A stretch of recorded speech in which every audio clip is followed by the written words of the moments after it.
Hello everyone, कैसे हैं आप सब। चलिए आज बात करते हैं कि आपको इनर वर्क करने से रेजिस्टेंस क्यों आ रहा है। ठीक है, तो इनर वर्क करने में रेजिस्टेंस हमें आता है जब हम अपनी फीलिंग्स को कनेक्ट करने से डरते हैं। हम अनसेफ फील करते हैं, हमें सेफ्टी फील नहीं होती है। This is only the main reason. इसलिए हमें रेजिस्टेंस आता है कि हम इनर वर्क करें। ठीक है, क्योंकि रीज़न क्या है, सबसे बड़ा रीज़न सिर्फ इतना है कि आपको अपनी फीलिंग्स को फील करने में डर लग रहा है। ठीक है, अब इसके लिए आपका लॉजिकल माइंड कैसे स्टोरीज बनाएगा वो मैं बताती हूँ। पहली स्टोरी होगी, यार मुझे ना अभी थकान हो रही है या किसी तरह की लेज़ीनेस फील हो रही है, मैं बाद में करता हूँ। ठीक है, दूसरी स्टोरी आएगी, क्या वाकई में मेरे अंदर अपने अंदर कुछ काम करने से बाहर आउटर रियलिटी चेंज हो जाएगी, really it happens. Okay, live it. ठीक है, तीसरी स्टोरी आएगी कि चलो थोड़ी देर बात करते हैं। ठीक है, चलो थोड़ी देर के लिए कुछ बुक पढ़ लेते हैं, थोड़ी देर के लिए टीवी देख लेते हैं, जस्ट डिस्ट्रैक्ट कर लेते हैं अपने आप को, है ना। ओके, तो ये सारी जो कहानियाँ आ रही है आपके लॉजिकल माइंड से, उसकी वजह सिर्फ एक है, आपको डर लग रहा है अपनी फीलिंग्स को कनेक्ट होने से। क्योंकि आपको यह फील हो सकता है वहाँ पे कि जो फीलिंग्स हैं उनको अगर आपने फील किया तो किसी तरह का आपको नुकसान हो जाएगा। समवेयर यू आर थिंकिंग, किस तरह का नुकसान। या तो आप अपनी फीलिंग्स को फील करेंगे तो आपको क्या होगा, कुछ लोअर फीलिंग्स है, लोअर इमोशंस है, वो सरफेस पे आएंगे तो आपको लगता है कि वो आपकी डिसरिस्पेक्ट है। तो यहाँ पे सबसे पहले अपने आप को सच दीजिए, अपनी फीलिंग्स को, लोअर फीलिंग्स, जो भी दर्द और जो भी फीलिंग्स है उनको फील करने से आप उन्हें रिलीज़ कर रहे हो और हाई वाइब्रेशन में शिफ्ट हो रहे हो। इससे आपकी कोई डिसरिस्पेक्ट नहीं हो रही है, आप अपनी रिस्पेक्ट कर रहे हो। ओके, दूसरी चीज़ और दूसरा सबसे बड़ा डर, कहीं ना कहीं आपको ये लगता है कि अगर आपने उस फीलिंग्स को ज़्यादा फील किया तो आप वह आपके आउटर रियलिटी में मैनिफेस्ट ना कर लो। नहीं, यहाँ आप हीलिंग के लिए उसको फील कर रहे हो तो आप उसको रिलीज़ कर रहे हो। ठीक है, और वहाँ पे क्या रिप्लेस करने वाले हो, positive energies, positive choices, right.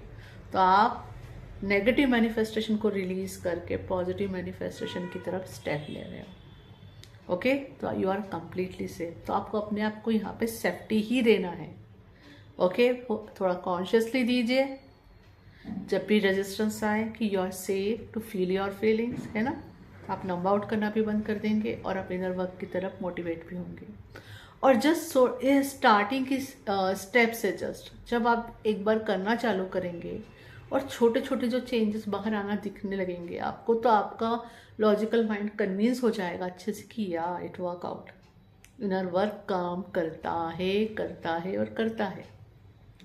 फिर वो धीरे धीरे आपको आपके इनर वर्क में कोऑपरेट करेगा। ठीक है, फिर नेक्स्ट टाइम अगर कुछ ट्रिगर होगा ना तो वो आपको पहले लॉजिकल माइंड में फिर ये थॉट आने लगेगा, अरे यार मैं खुद पे काम कर लेती हूँ या कर लेता हूँ। ठीक है, इनर वर्क कर लेते हैं। ओके, तो इस स्टेट में पहुँचने के लिए थोड़ा समय लगता है। और यहाँ पहुँचने के बाद भी, जैसे मैं बताती हूँ हमेशा अपने कई सारे वीडियोस में मैंने ये बात बोली है, हमारे अंदर के कई सारे अंधेरे कमरे हैं जहाँ हमें अकेले जाने से डर लगता है बहुत ज़्यादा, है ना। वो बहुत अनकॉन्शियस लेवल पर है। तो बहुत अनकॉन्शियस लेवल पे कुछ ऐसी फीलिंग्स भी हो सकती है आपकी लाइफ के, कुछ ऐसे एक्सपीरियंसेस भी हो सकते हैं जहाँ आपको अकेले जाने से बहुत घबराहट होती है। तो वहाँ पे भी आप फीलिंग से कनेक्ट होने की जगह माइंड में जाना पसंद करते हैं। ठीक है, आप हीलिंग के दौरान ये करोगे। हीलिंग करते हुए जब वहाँ पे फीलिंग की बात आएगी तो आप लॉजिकल माइंड यूज़ करना चालू करोगे। इसलिए नहीं कि आपको पता नहीं है वहाँ फीलिंग्स को फील करना, इसलिए आपको किसी तरह का डर लग रहा है। तो वहाँ आप सपोर्ट क्लेम कर सकते हो। ऐसे बड़े बड़े ट्रिगर्स के लिए आप सपोर्ट क्लेम कर सकते हो। मैं भी अपनी हीलिंग के लिए करती हूँ, मेरे भी कुछ ट्रिगर्स ऐसे होते हैं जिनको मैं अकेले नहीं कर पाती। फर्स्ट कुछ स्टेप्स अच्छे से हो जाती है और लास्ट स्टेप जहाँ मैंने कहा बहुत अनकॉन्शियस होता है, वहाँ मुझे रेजिस्टेंस आता है। तो मैं ऐसे बड़े ट्रिगर्स हैं जहाँ मुझे सपोर्ट की ज़रूरत है मैं अपने कोच से सपोर्ट क्लेम करती हूँ.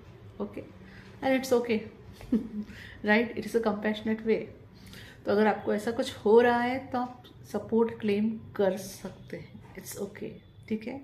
बट सब चीज़ों की शुरुआत पहली स्टेप से होती है, दैट इज़ एक्सेप्टेंस, कि हाँ इस इनर वर्क करने से रजिस्टेंस आ रहा है या आप नंब आउट हो रहे हो अपनी फीलिंग्स को फील करने से. एंड आपको सब फर्स्ट स्टेप में तो हो, एक्सेप्टेंस में हो, तभी आप मेरे वीडियो तक पहुँचे हो. तो या just give more and more safety to yourself. और यहाँ हार्ट से कनेक्ट होने के लिए, अपनी फीलिंग से कनेक्ट होने के लिए मैं 2 तरीके बताती हूँ. पहला तरीका, ब्रीथ करते समय चेस्ट ब्रीथिंग आप कर सकते हैं पूरा ध्यान देते हुए कि जब आप सांस ले रहे हैं आपका चेस्ट फूल रहा है और जब आप सांस छोड़ रहे हैं ये श्रिंक हो रहा है. ये कुछ टाइम कर सकते हैं पूरा फोकस अपने चेस्ट पे रखते हुए. दूसरा तरीका है, जस्ट क्लोज योर आइज और विजुलाइज करें कि एक लाइट है ग्रीन या पिंक कलर की जो आपके mid centre of the chest है, और वो लाइट बढ़ते बढ़ते बढ़ते जा रही है और उसने आपके पूरे चेस्ट एरिया को कवर कर लिया है. फिर आपके बैक साइड ऑफ चेस्ट, मतलब बैक को भी कवर कर लिया है, और वो लाइट बढ़ते बढ़ते उसने आपकी पूरी बॉडी को कवर कर लिया है, ठीक है. फिर रिवर्स, फिर देखिए वो लाइट श्रिंक होती जा रही है, श्रिंक होती जा रही है, और श्रिंक होकर सिर्फ आपके चेस्ट एरिया में आ गई है, और फिर जिस पॉइंट से वो शुरू हुई थी वहाँ पे पहुँच गई है, ठीक है. फिर वहाँ से वो इनविजिबल हो गई है. तो इस एक्सरसाइज को आप कुछ टाइम कर सकते हो. इससे आपका फोकस पूरी तरह से अपने हार्ट स्पेस पे आना शुरू हो जाएगा, ठीक है. तो फिर सबसे final step, feel your feelings. छोटी छोटी फीलिंग से शुरू कीजिए, है ना. जब आप बहुत अच्छा फील कर रहे हो ना तभी देखो क्या फीलिंग आ रही है. Okay, just feel it. तो धीरे धीरे वहाँ आपको सेफ्टी बढ़ेगी, और सेफ्टी बढ़ेगी तो सारे रेजिस्टेंस अपने आप ही मेल्ट हो जाएंगे. Okay, I hope this information will help you. Thank you. Hariom तत्सत. Please like, subscribe and share my videos, and you can check description box for paid courses and free courses details. Thank you.